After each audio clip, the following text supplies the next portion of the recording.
Iran, మీరు last time కూడా చెప్పారు, ఇరాన్ అసిమెట్రిక్ వార్ఫేర్ లో పై చేయి సాధిస్తున్నారు. థాడ్ లాంటి వాళ్ళ ఎయిర్ డిఫెన్స్ సిస్టమ్ ని కూడా వీళ్ళు కొట్టగలిగారు. నేను నిన్న కొన్ని కథనాల్లో రాసినటువంటి వివరాలు చూస్తే నిజానికి F-35 ఒక F-35 ని డౌన్ చేసినట్టుగా తెలుస్తోంది, 3 F-15లు డౌన్ అయినట్టుగా తెలుస్తోంది, 3 F-16లను డౌన్ చేశారని, అదేవిధంగా ప్రెడేటర్ డ్రోన్స్ చాలా వాటిని కొట్టారని తెలుస్తోంది. అంటే అమెరికాకు సంబంధించినటువంటి అధునాతనమైనటువంటి సాంకేతిక పరిజ్ఞానంతో కూడినటువంటి టెక్నాలజీని ఇరాన్ ధ్వంసం చేయగలుగుతోంది. అందులో F-35 ని వీళ్ళు డిస్ట్రాయ్ చేయగలిగారు, కూలగొట్టారు అంటే కనుక ఇది చాలా పెద్ద విషయమే కదా. స్టెల్త్ ఫైటర్ జెట్, అది రేడార్లకు చిక్కదు అని చెప్పేటువంటి అంశము ఎలా కొట్టగలిగారు F-35 ని? ఒకసారి ఆ డీటెయిల్స్ చెప్తారా? అంటే నువ్వు చెప్పిన జాబితాల్లో కొన్ని అఫ్ కోర్స్ అది ఫ్రెండ్లీ ఫైర్ లో పడిపోయినటువంటివి. ఫర్ ఇన్స్టెన్స్ F-15s అన్నవి కువైట్ ఎయిర్ ఫోర్స్ వాళ్ళు కొట్టేశారని చెప్తున్నారు వాళ్ళు. అలాగే ఇరాక్ లో 2 మిడ్ ఎయిర్ రీఫ్యూలర్స్ అవి కొలైడ్ అవడంతో ఒకటి క్రాష్ అయ్యి మొత్తం 6 మంది చనిపోయారు. రెండవది టెయిల్ వింగ్ బాగా దెబ్బ తగిలి అది ఫైనల్ గా ఐ థింక్ బెన్గూరియన్ ఎయిర్పోర్ట్ లో అది ల్యాండ్ అయింది. అది కూడా అవుట్ ఆఫ్ ఆపరేషన్స్ అయింది అది. కానీ ఇరాన్ స్వయాన కొట్టినటువంటి మనం చూసామంటే కనుక ఇగో ఈ F-35 ఒకటి, ఇంకో F-35 కొట్టామని వాళ్ళు చెప్తున్నారు. మనకు అది ఫుటేజ్ ఇంకా మనకు అది తెలియాల్సి ఉంటుంది. అది F-18 ని కొట్టామంటున్నారు. F-18 అంటే మనకు తెలుసు హార్నెట్, అది మన వీళ్ళ USS అబ్రహాం లింకన్ నుంచి టేక్ ఆఫ్ అయి ఆపరేషన్ చేస్తున్న దాన్ని మేము కొట్టామని వాళ్ళు చెప్తున్నారు, వాళ్ళు ఇరాన్ చెప్తోంది. కానీ ప్రిన్స్ సుల్తాన్ ఎయిర్పోర్ట్ అన్నది మనకు సౌదీ అరేబియాలో ఉన్నటువంటి ఎయిర్పోర్ట్ మీద టార్మాక్ అంటే వాళ్ళ రన్వే మీద ఆగి ఉన్నటువంటి 4 or 5 వాళ్ళ మిడ్ ఎయిర్ రీఫ్యూలర్స్ కొట్టింది ఇరాన్. అది డ్రోన్స్ తో కొట్టింది. అది అమెరికా కూడా ఒప్పుకుంది అది కొట్టారని. కానీ ఇది పెద్ద పెద్ద సమస్య లేదు, దీన్ని రిపేర్ చేసి మేము దీన్ని మళ్ళీ ఆపరేషన్లు చేస్తాం అన్నారు. కానీ ఒకసారి డ్యామేజ్ అయిన తర్వాత దాన్ని రిపేర్ చేసి ఆపరేషన్ చేయాలంటే కనీసం ఈ యుద్ధంలో ఏదో పనిచేయదు, ఇంకొక 2-3 నెలలు పడుతుంది దాన్ని మొత్తం మళ్ళీ ఆపరేషన్స్ చేయాలంటే.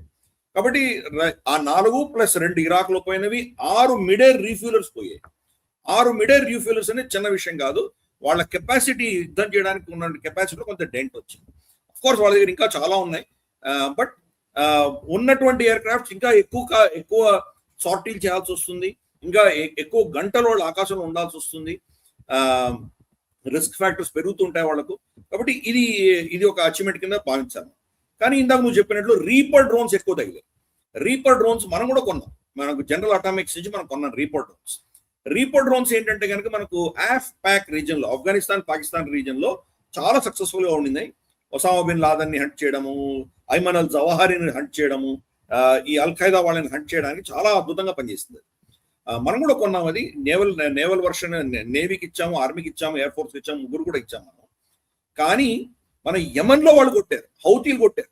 ఈ రోజు ఇరాన్ కొడుతోంది. కనీసం అంటే 12 నుంచి 14 వరకు రీపర్ డ్రోన్స్ కొట్టినట్టు మనకు అంచనా మనకు తెలుస్తున్నాయి ఇవన్నీ కూడా. సో ఈ రీపర్ డ్రోన్ యొక్క కెపాసిటీ ఏంటో, ఇప్పుడు దాని లిమిట్స్ ఏంటో మనకు అర్థమవుతుంది. అంటే కంటెస్టెడ్ జోన్స్ అంటారు. ఎక్కడైతే మనకు ఇద్దరు శత్రువుల యుద్ధాలు చేస్తున్న వాళ్ళు ఇద్దరికి కూడాను వాళ్ళ మధ్యలో ఉన్నటువంటి స్పేస్ ఏదైతే ఉంటుందో, సేఫ్ జోన్ కాకుండా ఎక్కడైతే ఇద్దరు ప్రభావం చూపించగలరో ఆ ప్రాంతాన్ని కంటెస్టెడ్ జోన్ అంటారు. ఆ కంటెస్టెడ్ జోన్ లో కనుక ఈ రీపర్ డ్రోన్ పెడితే తట్టుకోవట్లేదు, దాన్ని షూట్ డౌన్ చేయగలుగుతున్నారు. 12 నుంచి 14 వరకు పడిపోయినట్టు మనకు తెలుస్తుంది. సో ఇది మనకు ఉన్నటువంటి ఓవరాల్ వీళ్ళ యొక్క సక్సెస్ స్టోరీస్ మనం చూడొచ్చు. కానీ అన్నిటికంటే కీలకంగా నువ్వు ఇందా చెప్పినట్టు మనకు F-35 కొట్టడం అన్నది మేజర్ సెన్సేషన్, షాక్. అది అమెరికా కూడా దాన్ని ఇరాన్ కొట్టింది అని వాళ్ళు బాహటంగా చెప్పట్లేదు, ఎందుకంటే వాళ్ళకు మొహం చెల్లదు కదా. అంత ప్రపంచంలోనే మోస్ట్ అడ్వాన్స్డ్ సోఫిస్టికేటెడ్ F-35 దాన్ని ఒక ఏమీ శక్తి లేనటువంటి, రడార్స్ లేనటువంటి ఇరాన్ కొట్టిందంటే కనుక వాళ్ళ పరిస్థితి ఏమవుతుంది? అమెరికా యొక్క లాక్హీడ్ మార్టిన్ వాళ్ళ రెప్యుటేషన్ ఏమవుతుంది? అందుకని వాళ్ళు దాన్ని డైరెక్ట్ గా ఒప్పుకోవట్లేదు. కానీ పైలట్ సేఫ్ గా ఉన్నాడు, ల్యాండ్ అయింది అని చెప్పారు. సో దీంట్లో 2 విషయాలు. ఒకటి, ఇరాన్ కొట్టిన దెబ్బకు తట్టుకుని కుప్పకూలకుండా మళ్ళీ సేఫ్ గా ల్యాండ్ అయిందంటే ఆ విమానం యొక్క కెపాసిటీ ఏంటో అర్థం చేసుకోవాలి. In spite of being hit అది తట్టుకుని సేఫ్ గా ల్యాండ్ అయింది అంటే కనుక ఎంత పటిష్టంగా దాని యొక్క సిస్టమ్ ఉందో మనం అర్థం చేసుకోవాలి. రెండవది, దాన్ని ఎలా కొట్టింది ఇరాన్, ఇది కూడా ఒక పెద్ద మిస్టరీ అది. సో మనకి ఇప్పుడు తెలుస్తున్నది ఏంటంటే కనుక ఇది రెడార్ ని జామ్ చేయగలదు. ఒకటి రెడార్ ని జామ్ చేస్తుంది. రెడార్ ఫస్ట్ మనకు దానికి దొరకదు. రెండు, రెడార్ సిగ్నల్స్ ని అబ్జార్బ్ చేయగలదు. ఫర్ ఇన్స్టెన్స్ మనకు రెడార్ అంటే ఏంటి? ఇక్కడ నుంచి ఒక ఎలక్ట్రానిక్ సిగ్నల్ పంపిస్తుంది, ఆకాశంలో ఎగురుతున్నటువంటి ఆబ్జెక్ట్ ని టచ్ చేసి మళ్ళీ కిందికి వస్తుంది. కిందికి వచ్చి దాని యొక్క ఇమేజ్ ని, దీంట్లో ఎలక్ట్రానిక్ ఇమేజ్ వీళ్ళ స్క్రీన్స్ లో కనిపిస్తుంది. దాన్ని బట్టి వీళ్ళు అది ఉన్నది ఏంటి, వెళ్తోంది పక్షి పిట్ట వెళ్తోందా, లేదా మనకి ఇంకేదైనా అస్త్రం వెళ్తోందా, డ్రోన్ వెళ్తోందా, మిజైల్ వెళ్తోందా, హెలికాప్టర్ వెళ్తోందా, ఇవన్నీ చూడొచ్చు వీళ్ళు. కాబట్టి ఇక్కడి నుంచి ఒక ఎలక్ట్రానిక్ బీమ్ వెళ్ళి తగిలి మళ్ళీ తిరిగి వస్తుంది. సో F-35 ఏంటంటే కనుక ఈ బీమ్ ని అబ్జార్బ్ చేసుకునే కెపాసిటీ ఉంటుంది. అంటే లోపలికి వెళ్తుంది కానీ ఆ బీమ్ మళ్ళీ వెనక్కి తిరిగి రాదు. అటువంటి టెక్నాలజీ దాంట్లో పెట్టారు. ప్లస్ దాని యొక్క సర్ఫేస్ కోటింగ్ ఉంటుంది, దానిపైన సెరామిక్స్ ఏవైతే పెట్టారో ఆ సెరామిక్స్ ఇవన్నీ అబ్జార్బ్ చేస్తాయి, రిఫ్లెక్ట్ అవ్వవు. మనకు రెడార్ క్రాస్ సెక్షన్ అంటారు, RCS అని చెప్పి పదం వాడతారు ఎయిర్ ఫోర్స్ లో. RCS అంటే మనకు రెడార్ లో చూసినప్పుడు దాని యొక్క సైజ్ ఎంత ఉందో మనకు కనిపిస్తుంది. దాని కాంటోర్, దాని సైజ్ ఎలా ఉంది, దానికి ఎక్కడ రెక్కలు ఎలా ఉన్నాయి, దాని పొడుగు ఎంత ఉంది, దాని స్పీడ్ ఎంత ఉంది, ఇవన్నీ కనిపిస్తాయి. కానీ F-35 లో అవన్నీ కూడా సప్రెస్ అయిపోతాయి. అందుకని RCS ఆల్మోస్ట్ ఏం నెగ్లిజిబుల్, ఏం కనిపించదు. మహా అంటే చిన్న పెట్ట వెళ్తుంది అనుకోవచ్చు, లేకపోతే అది కూడా వీళ్ళు కష్టం కనుక్కోవడం. RCS ని మొత్తం మేనేజ్ చేయగలిగింటే స్టెల్త్ అనమాట. ఆ స్టెల్త్ కెపాబిలిటీ దీనికి F-35 ఉంది. అమెరికా ఏం చేసిందంటే వీళ్ళ రెడార్స్ అన్ని కొట్టేసింది ఆల్రెడీ, కాబట్టి వీళ్ళ దగ్గర రెడార్స్ లేవు. మరి F-35 ఎలా వీళ్ళు కొట్టగలిగారంటే కనుక ఇప్పుడు మనకు వస్తున్న ఇన్ఫర్మేషన్ ఏంటంటే ఇన్ఫ్రారెడ్ సీకర్ ని వాడారు వాళ్ళు అంటున్నారు.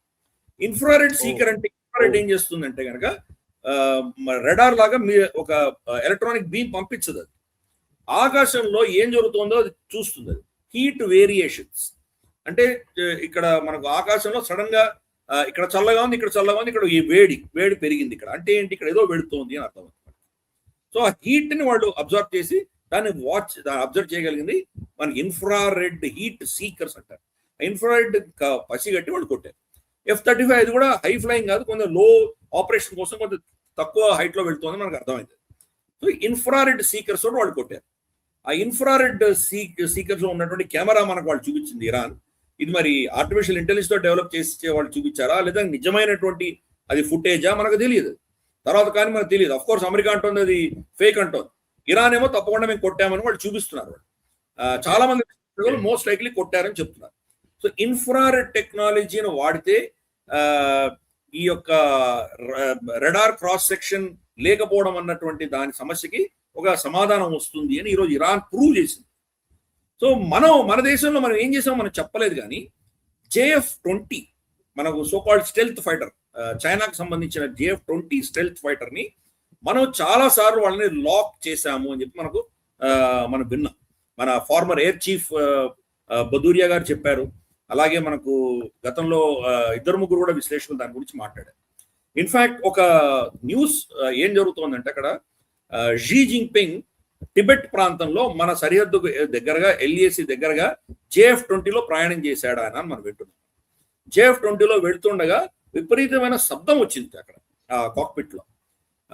శబ్దం ఎందుకు వచ్చింది అని చెప్పి కిందికి దిగాక వాళ్ళని అడిగితే కనుక అది ఆ శబ్దం ఎందుకు వస్తుంది అంటే భారతదేశం మనం లాక్ చేసింది అంటే ఆ స్టెల్త్ కాదు, దాన్ని డిటెక్ట్ చేశారు. వాళ్ళు డిటెక్ట్ చేసి లాక్ చేశారు కాబట్టి వాళ్ళు లాక్ చేసినట్టు మనకు వార్నింగ్ లోపల వస్తుంటుంది. అది ఆ వార్నింగ్ దానివల్ల ఆ సౌండ్ వచ్చింది అని ఆయన చెప్పగానే చాలా కోపం వచ్చి చాలా మందిని డిస్మిస్ చేశాడు. చాలా మందిని కరప్షన్ కేసులో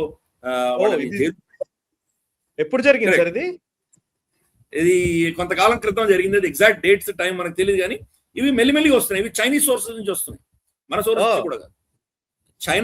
చైనాలో ఉన్నటువంటి ఇన్ఫర్మేషన్ ని చైనా వ్యతిరేకులు ఎవరైతే ఉంటారో, చైనా డిసిడెంట్స్ మనకు టైవాన్ లో కానీ లేదా అమెరికాలో యూరోప్ లో ఉన్నటువంటి చైనా డిసిడెంట్స్ వాళ్ళు తీసుకొస్తున్నారు ఇవన్నీ కూడా. సో మనం ఈ కొరాబరేట్ చేసి చూడాలి, డాట్స్ అన్ని కనెక్ట్ చేసి చూడాలి. మనకు మన రిటైర్డ్ ఎయిర్ చీఫ్ మార్షల్ ఇచ్చిన స్టేట్మెంట్, అలాగే ఇప్పుడు చైనా నుంచి వస్తున్నటువంటి కథనం చూస్తే కనుక JF-20ని మనం డిటెక్ట్ చేయగలుగుతున్నాం. మరి JF-35 మనం డిటెక్ట్ చేసామా లేదా మనకు తెలియదు. తిరువనంతపురంలో వచ్చి ఆగింది కదా కొంతకాలం, మన దగ్గర UK JF-35 వచ్చి ఉండింది కదా. దీంట్లో కూడా చాలా కథనాలు ఉన్నాయి. JF-35 ఎక్స్పర్ట్స్ ఏమంటున్నారంటే దాంట్లో వాళ్ళకి ఆప్షన్ ఉంది, స్విచ్ ఆఫ్ చేస్తే కనుక మీకు RCS అంటే రెడార్ క్రాస్ సెక్షన్ కనిపించకుండా పోతుంది. లేదు ఒక్కొక్కసారి ప్రతిసారి చేయాల్సిన అవసరం లేదు, వాళ్ళు దాన్ని స్విచ్ ఆన్ చేసి కూడా రావచ్చు. స్విచ్ ఆన్ చేసి మనకు అది మేము శత్రువు విమానం కాదు, మాకు ఏదో ప్రాబ్లం ఉంది, మాకు హెల్ప్ కావాలి అని చెప్పి వాళ్ళు చెప్పడానికి కోసం అని చెప్పి రెడార్కి దొరికేలాగా వాళ్ళు దాన్ని స్విచ్ ఆన్ చేశారు కాబట్టి మనం డిటెక్ట్ చేయగలిగాము, అందుకని వాళ్ళు వచ్చి తిరువనంతపురంలో ల్యాండ్ అయ్యారు అని ఒక వర్షన్ చెప్తున్నారు. ఏదేమైనా కానీ ఈ స్టెల్త్ టెక్నాలజీ అన్నది చాలా ఖర్చుతో కూడినటువంటి $100 million విలువ చేసేటువంటి ఎయిర్క్రాఫ్ట్. అది ఒక ఎయిర్క్రాఫ్ట్ $100 million. దానిలో ప్రతిసారి సార్టీ వెళ్ళి రాగానే మళ్ళీ దానికి పెయింటింగ్, దాని సెరామిక్స్ ఇవన్నీ స్టెచ్ చేయాలి. చిన్న లీకేజ్ ఉన్నా కానీ తెలిసిపోతుంది, రెడార్స్ తెలిసిపోతుంది. ఇరాన్ మరి కొట్టిందంటే కనుక వాళ్ళకి టెక్నాలజీ లేదు, రెడార్స్ లేవు, మొత్తం శాటిలైట్ కమ్యూనికేషన్ సిస్టమ్ అంతా దెబ్బతినింది. అంటే సూక్ష్మంలో మోక్షం వాళ్ళు సంపాదించారు. ఇన్ఫ్రారెడ్ హోనింగ్ టెక్నాలజీతో కొట్టారు. ఇది మేజర్ వేకప్ కాల్. అంటే ఈ స్టెల్త్ డిజైనర్స్ ఎవరైతే ఉన్నారో రెడార్ గురించి వాళ్ళు ఆలోచన చేశారు, కానీ ఇలా వాళ్ళు ఇన్ఫ్రారెడ్ తో వాళ్ళు ఐడెంటిఫై చేయగలరని వాళ్ళు పెద్ద షాక్. అది మరి మనం ఎలా చేసామో మనం చెప్పట్లేదు. ఎందుకు చెప్పాలి? మనం చెప్తే కనుక దాని కౌంటర్ మెషర్స్ మళ్ళీ చైనా తీసుకుంటుంది కదా. హార్నింగ్ అయింది, వాళ్ళని మనం లాక్ చేయగలిగామని చెప్పి అగైన్ ఈ లాక్ చేయడం అన్నది మనం గతంలో డిస్కస్ చేసాం మన క్షేత్రంలో, మళ్ళీ చెప్పాల్సిన అవసరం లేదనుకుంటాను. మనకు అన్ఫార్చునేట్ ఒక హిందీ బేస్డ్ చాలా పాపులర్ జైపూర్ బేస్డ్ ఒక ఛానల్, ఆయన చాలా పాపులర్, ఆయన దీని గురించి లాకింగ్ గురించి ఓ చాబీ హమారా పాసే జోబీ మే డాల్ దియా అన్నాడు.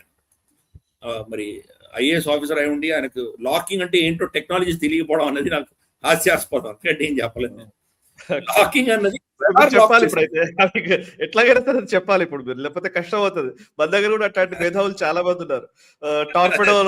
టార్పెడోకి సీ మైన్ కి డిఫరెన్స్ తెలియని వాళ్ళు కూడా ఉన్నారు ఇక్కడ, జర్నలిస్ట్, పెద్ద జర్నలిస్టులు. ప్రాబ్లం అది.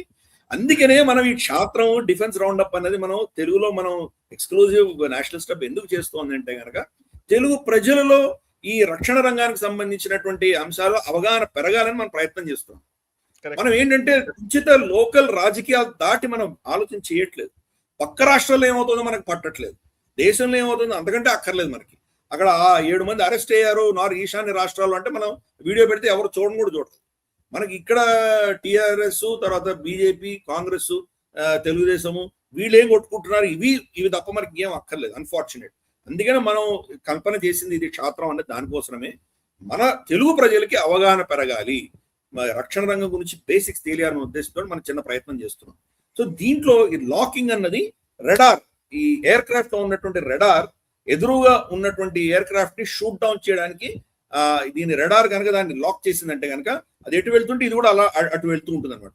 సో దాన్ని ఇంకా షూర్ షాట్, ఒకసారి వీళ్ళు కనుక బటన్ నొక్కారంటే కనుక మిసైల్ వెళ్ళి దాన్ని కొట్టేస్తుంది.